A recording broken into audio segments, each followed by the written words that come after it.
born with a balanced set of neurotransmitters in the brain and a regulation in the brain that functions optimally. Under stress, their brain operates, helps them work through it. If someone were to say fire, there's a fire. Those parts of the brain activate the mobilization of energy, gets them to the right place at the right time and safe. All right? Most people have a balanced set, and when you add any kind of mood altering, it could be in this little box, A, B, C, D, or F, any kind of mood altering substance, prescription or non-prescription, or any kind of mood altering behavior, okay? When you add any of that to a normal person's brain, it adds to this already balance. So they have a good time at the races. You know, they have a party or a gathering, and even if people drank too much, it adds to their system, and when it's out of their system, they're back down to normal. They can take it or leave it, right? It's an intellectual or an emotionally driven choice. They're back down to balance in their brain, okay? These people, most people, have the ability to use or abuse.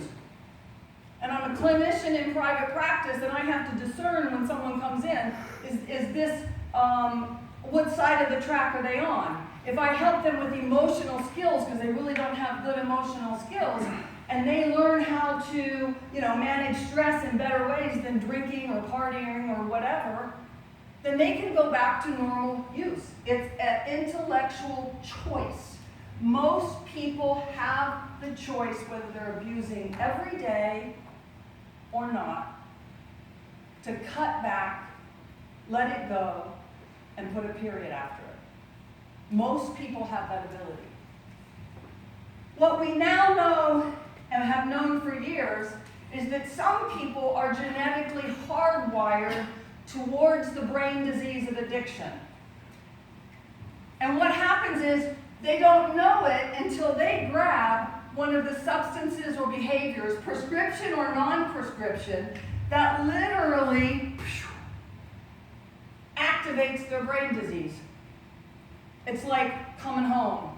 It's not added to an already balanced set of neurotransmitters and regulation in the brain. It's like, oh, I'm home.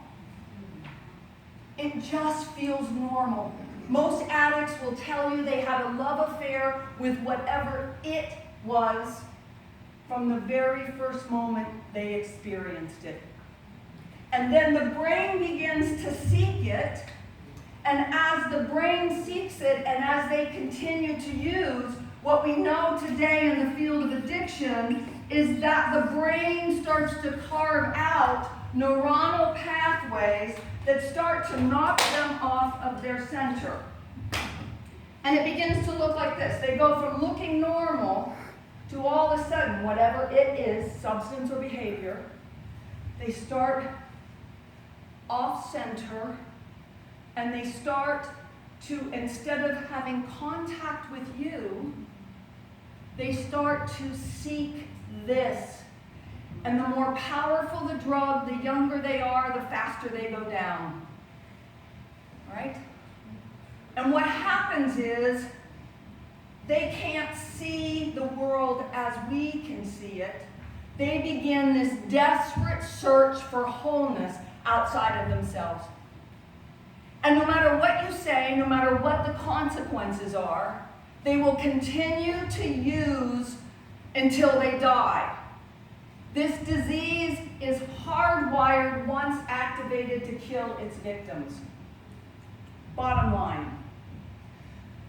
The hope here that I want to give you is that it is the most treatable, untreated disease in America. Let me say it again. It is the most treatable, untreated disease in America.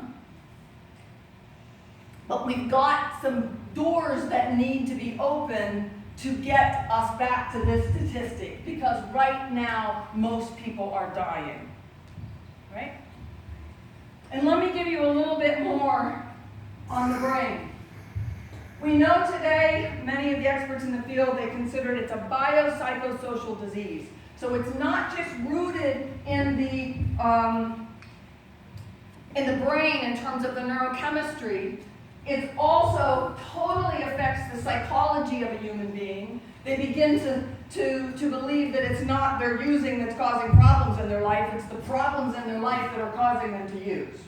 And they set out with this powerful, powerful way of blaming you and an inability to look at self. An active addict, when the disease is active, has an inability to look at themselves and how their behavior is affecting the world. Because the power of that pull is so powerful that they are literally hardwired to continue to search for it. Why? It's rooted in 3 parts of the brain. It's a structural dysregulation in the mesodopamine, the mesolimbic dopamine system. The first part that grabs is the nucleus accumbens. For normal people, that part of the brain tells you to eat food, drink water. For an addict, the lights go up and they have a third mantra. Eat food, drink water, use.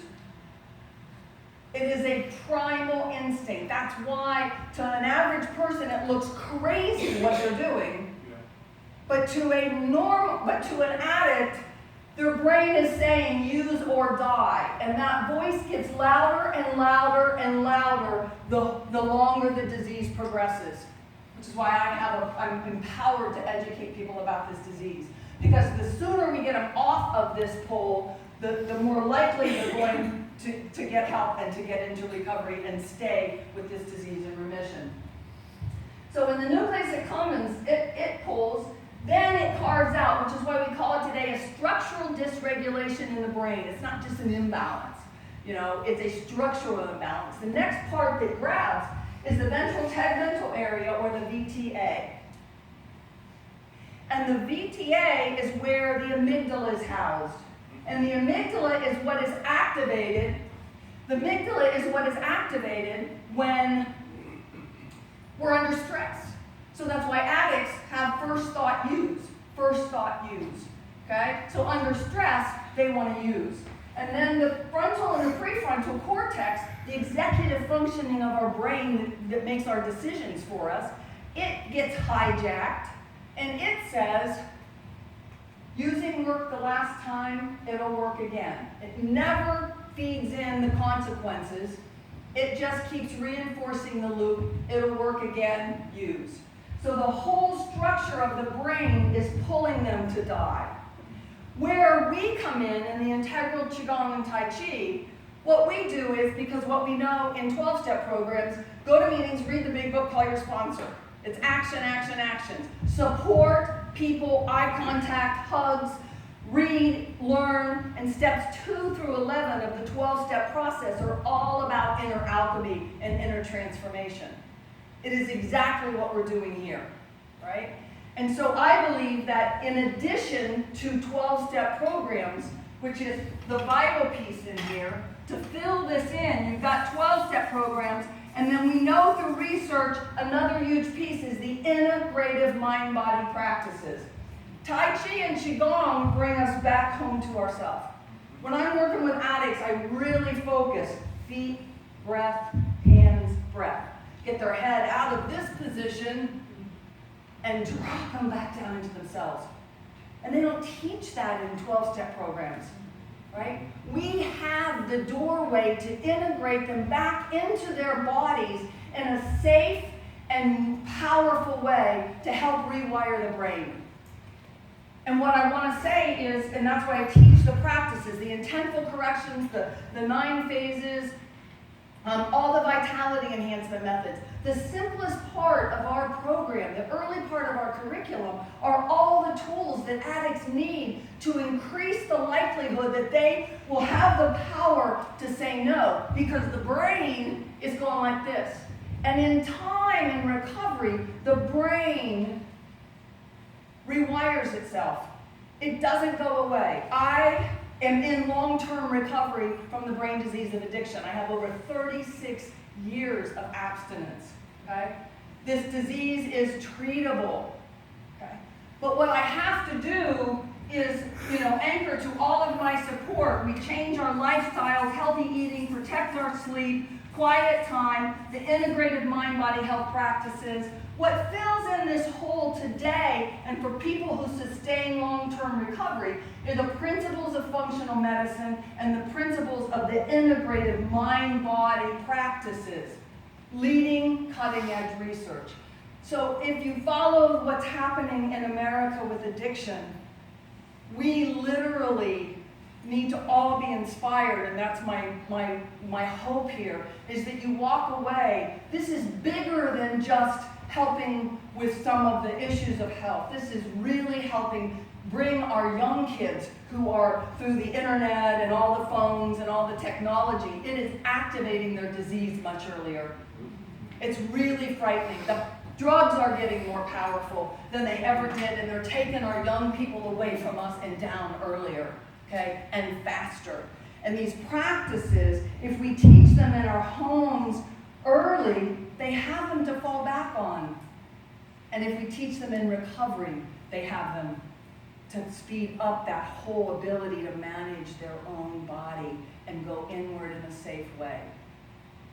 I know my time is up, so I will end with the great Father Joseph Martin, who was one of the leaders and pioneers in the field of addiction. He always said, when you see someone without a smile on their face today, please give them one of yours.